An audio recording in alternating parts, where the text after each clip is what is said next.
tahapan untuk sterilisasi, dan ada tahapan untuk packaging. Kalau susu UHT itu kan secara aseptik ya, dia kondisi lingkungannya itu steril. Nah itu dia risikonya tinggi, jadi nggak boleh sembarangan pekerja itu bisa masuk, dan juga perlu misalnya APD.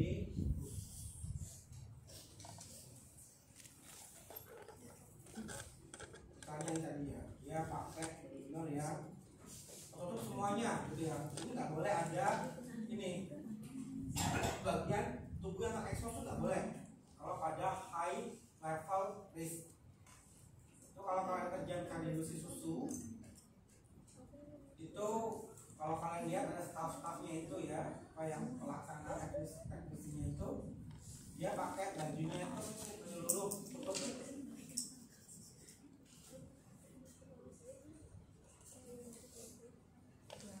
Nah jadi kalau ini, jadi kalau di sini ya, kalau produksi begitu, jadi ada area yang menulis itu, misalnya kayak untuk bahan-bahan bakunya masuk gitu ya, penyimpanan bahan baku, kemudian masuk ke dalam lagi itu medium risk gitu ya, atau risikonya semakin tinggi gitu ya gitu.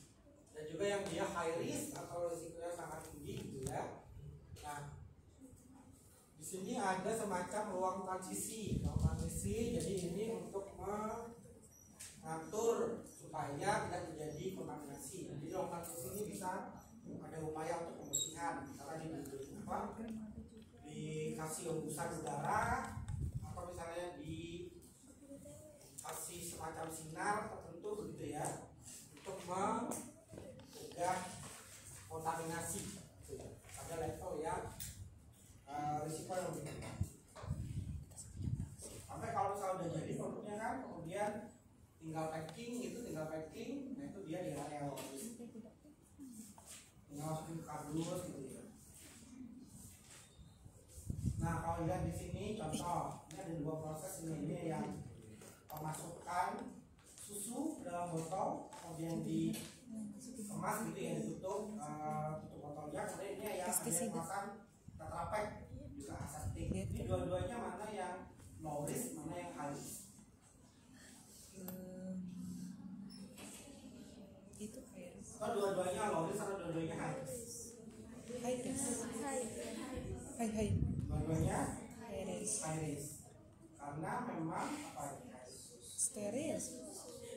Jadi tahapan ini, kalau misalnya ada personel yang nggak pakai APD lengkap misalnya, itu kan bisa kontaminasi. Jadi setelah dikemas, itu kan susu nggak ada tahapan lagi tuh, ya kan? Nggak ada tahapan pengolahan selanjutnya. Sehingga kalau di situ ada bakteri masuk dari kontaminasi itu saja, maka dia akan berkembang tumbuh gitu ya di dalam kemasan. Sehingga biasanya seperti ini dia otomasi, dia menggunakan alat tanpa pekerja atau pekerjanya seminimal mungkin.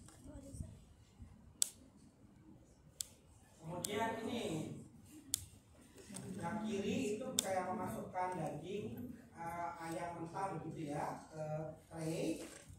Kemudian yang kanan itu packing setelah jadi kayak packing ke kardus-kardusnya gitu, atau kemasan sekunder setelah pengemasan primernya. Mana yang high risk, mana yang low risk? Ini Kiri ya high risk. yang kanan ya Low risk. kita bisa identifikasi dari ini.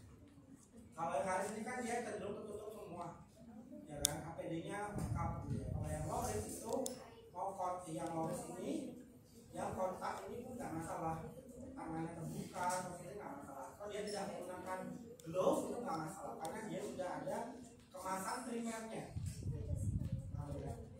Jadi tinggal kemasan sekundernya aja. Jadi kayak masukkan ke box, kardus itu kan untuk kemasan sekunder, itu keperluan di sini. Itu ya, jadi kan bisa mengidentifikasi mana bagi-bagi produksi itu yang dia itu zonanya high risk, mana yang low risk.